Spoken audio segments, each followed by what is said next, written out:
அல்லாஹ்வுடைய தூதர் ஸல்லல்லாஹு அலைஹி வஸல்லம் சொன்னார்கள், அரஃபாவுடைய அந்த இடத்தில் ஒன்று கூற முடியாத மூமின்களை, ஹஜ்ஜுக்கு செல்ல முடியாத மூமின்களுக்கு அல்லாஹ்வுடைய தூதர் சொன்னார்கள், ஸியாமு யௌமி அரஃபா, அரஃபாவுடைய நாளில் நோன்பு வைப்பது அவருடைய முன் சென்ற ஒரு வருடத்துடைய பாவத்திற்கும் பின் சென்ற ஒரு வருடத்துடைய பாவத்திற்கும் பாவ மன்னிப்பாக இருக்கும். அல்லாஹ் அக்பர். முன் சென்ற வருடத்துடைய ஒரு வருட பாவம் பின் சென்ற வருடத்துடைய ஒரு வருட பாவத்திற்கு மன்னிப்பாக அமையும் என்று அல்லாஹ்வுடைய தூதர் ஸல்லல்லாஹு அலைஹி வஸல்லம் சொன்னார்கள். அல்லாஹ்வுடைய தூதர் ஸல்லல்லாஹு அலைஹி வஸல்லம் சொன்னார்கள், அஃதலுத் துஆ துஆஉ யௌமி அரஃபா, துஆக்களில் மிக சிறந்தது அரஃபாவுடைய தினத்தில் கேட்கப்படும் துஆவாகும்.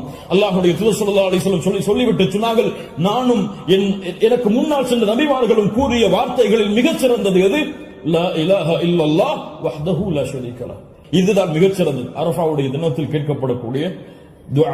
கண்ணியத்துக்குரியவர்களே, இந்த 10 நாட்களில் அதிகமான அமல் செய்யக்கூடிய மூமின்களாக இருப்போம். இந்த 10 நாளை எப்படி கண்ணியப்படுத்த வேண்டுமோ அந்த கண்ணியப்படுத்தினால் அல்லாஹ் ரப்புல் ஆலமீன் இந்த நாட்களுக்குரிய கூலியை எமக்கு கொடுப்பான்.